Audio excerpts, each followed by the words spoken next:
بیان کیا جاتا ہے کہ بنی اسرائیل میں ایک شخص تھا جس کی بیوی نہایت حسین تھی، جس پر وہ اسرائیلی فریفتہ تھا۔ چنانچہ جب اس عورت کا انتقال ہو گیا تو اس اسرائیلی کو بڑا قلق ہوا اور ایک مدت تک وہ اس عورت کی قبر پر بیٹھا روتا رہا۔ اتفاقاً حضرت عیسیٰ علیہ السلام کا ادھر سے گزر ہوا تو انہوں نے اس اسرائیلی کو پریشان حال دیکھ کر اس کا سبب معلوم کیا۔ جب اسرائیلی نے اپنا واقعہ بیان کیا تو حضرت عیسیٰ علیہ السلام نے دریافت فرمایا، کیا تو چاہتا ہے کہ میں اس کو تیرے لیے زندہ کر دوں؟ اس نے عرض کیا کہ ہاں حضور، یہی میں چاہتا ہوں۔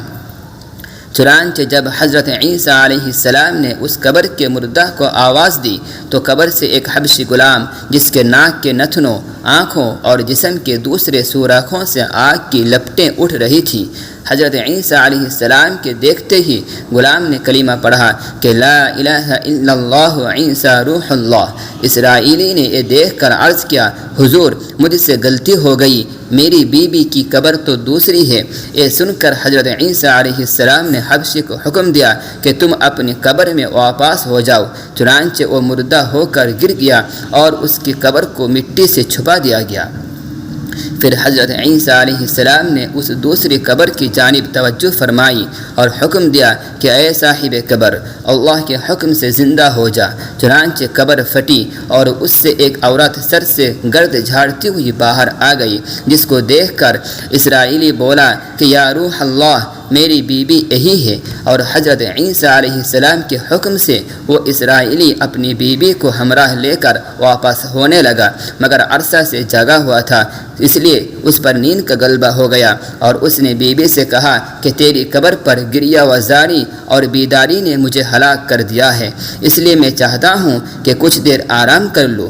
بیوی کہنے لگی کہ ہاں، آپ آرام کر لیجئے۔ چنانچہ وہ اسرائیلی بیوی کے زانوں پر سر رکھ کر سو گیا۔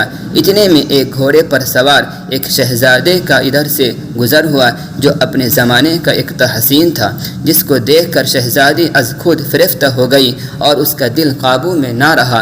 اس نے شوہر کا سر زانوں سے نیچے رکھا اور فرط محبت و غلبہ عشق سے مجبور ہو کر شہزادے کے سامنے جا کھڑی ہوئی۔ ادھر جیسے ہی شہزادے کی نظر اس پر پڑی، وہ بھی اس کو دیکھ کر اس پر فریفتہ ہو گیا اور عورت کی خواہش پر اس کو اپنے گھوڑے پر بٹھا کر لے گیا۔ چنانچہ اس کے شوہر نے بیدار ہو کر جب اپنی بیوی کو نہ پایا تو نہایت پریشان ہوا اور اس کے ملنے کی تدبیر سوچنے لگا۔ سوچتے سوچتے آخر اس کے نشان قدم پر چل کر اپنی بیوی کو تلاش کر لیا، جو شہزادے کے پاس پہنچ چکی تھی۔ اس کو دیکھ کر اسرائیلی نے شہزادے سے عرض کیا کہ اے میری بیوی ہے، آپ اس کو چھوڑ دیجئے۔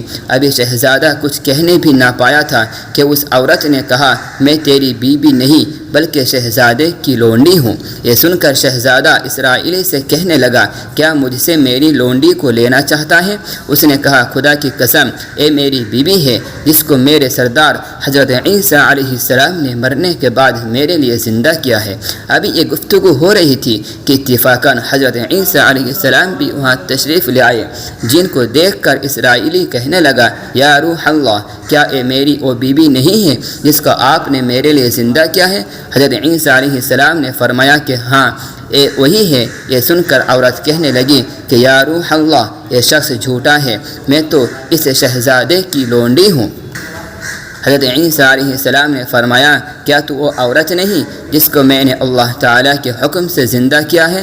عورت نے کہا، یا روح اللہ، بخدا میں وہ نہیں ہوں۔ اس کے بعد حضرت عیسیٰ علیہ السلام نے فرمایا، جو جان خدا کے حکم سے میں نے تجھے دی ہے اس کو واپس کر دے۔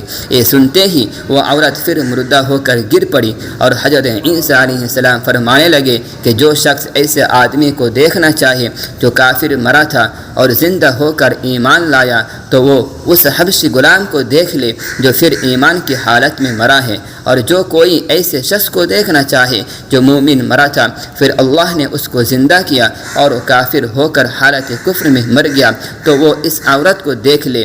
اس واقعہ کو دیکھ کر اسرائیلی نے قسم کھائی، اب کبھی نکاح نہ کروں گا، اور میدانوں کی طرف نکل گیا جہاں اللہ تعالیٰ کی عبادت میں مصروف رہ کر اسے موت آ گئی۔ اللہ تعالیٰ اس پر رحم فرمائے۔